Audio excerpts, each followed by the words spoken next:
ഇതൊരു ജനിതകാവസ്ഥയല്ല, മാരകമായ രോഗം ബാധിച്ചതുമല്ല. കൈക്കുഞ്ഞായിരിക്കുമ്പോൾ അവനെ കയ്യിലെടുത്ത് ലാളിച്ചപ്പോൾ ഉണ്ടായ ഒരു ചെറിയ അപകടമാണ് ഈ ദുരവസ്ഥയിലെത്തിച്ചത്. സൂക്ഷിച്ചില്ലെങ്കിൽ നിങ്ങളുടെ പിഞ്ചു കുഞ്ഞിനും സംഭവിക്കാനിടയുള്ള ഷേക്കൻ ബേബി സിൻഡ്രോം എന്ന ഈ ദുരന്തം നിങ്ങൾ അറിഞ്ഞിരിക്കുകയാണ്. നിങ്ങളിൽ പലരും സ്നേഹവാത്സല്യങ്ങൾ കൊണ്ടോ കുഞ്ഞിന്റെ കരച്ചിൽ നിർത്തുവാനായോ കയ്യിലെടുത്ത് കുലുക്കാറില്ലേ? കുഞ്ഞുങ്ങളെ ഇങ്ങനെ ശക്തിയായി കുലുക്കുമ്പോൾ തലച്ചോറിലും കണ്ണിലും ക്ഷതം സംഭവിക്കാം. ഇത് തലച്ചോറിനുള്ളിൽ ബ്ലീഡിംഗ് ഉണ്ടാക്കാം. തലച്ചോറിലെ കോശങ്ങൾക്ക് ഓക്സിജൻ ലഭിക്കാതെ വരികയും പിന്നീട് ഒരിക്കലും സുഖപ്പെടുത്തുവാൻ സാധിക്കാത്ത വണ്ണം തലച്ചോറിലെ കോശങ്ങൾ നശിക്കുകയും ചെയ്യും. കുഞ്ഞിനെ കയ്യിലെടുത്ത് കുലുക്കിയാൽ ഇങ്ങനെ സംഭവിക്കുമോ എന്ന് നിങ്ങൾക്ക് സംശയം തോന്നാം.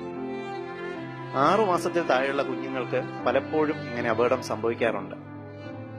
കുഞ്ഞിന് പതിവില്ലാത്ത അസ്വസ്ഥത, കുഞ്ഞ് അറിയാതെ മയങ്ങിപ്പോവുക, ശ്വാസം മുട്ടൽ, ഭക്ഷണം കഴിക്കുന്നത് കുറയുക, വിറയൽ, ഛർദിൽ, ചർമ്മത്തിന് നീലനിറം, ജന്യയുടെ ലക്ഷണങ്ങൾ, തളർച്ച, അബോധാവസ്ഥ എന്നിങ്ങനെയുള്ള ലക്ഷണങ്ങൾ കുഞ്ഞിനെ കണ്ടാൽ നാം ഷേക്കൻ ബേബി സിൻഡ്രോം സംശയിക്കേണ്ടതാണ്.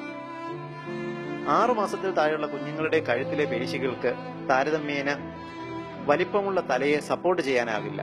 അതുകൊണ്ട് കുഞ്ഞുങ്ങളെ കയ്യിലെടുക്കുമ്പോൾ തല കൈകൾ കൊണ്ട് സപ്പോർട്ട് ചെയ്യുവാൻ മറക്കരുത്. എന്നാൽ ചെറിയ വീഴ്ചയിലോ അബദ്ധത്തിന് കുഞ്ഞിന്റെ തല ചുവരിൽ തട്ടിയാലോ സാധാരണഗതിയിൽ ഈ അപകടം ഉണ്ടാകാറില്ല.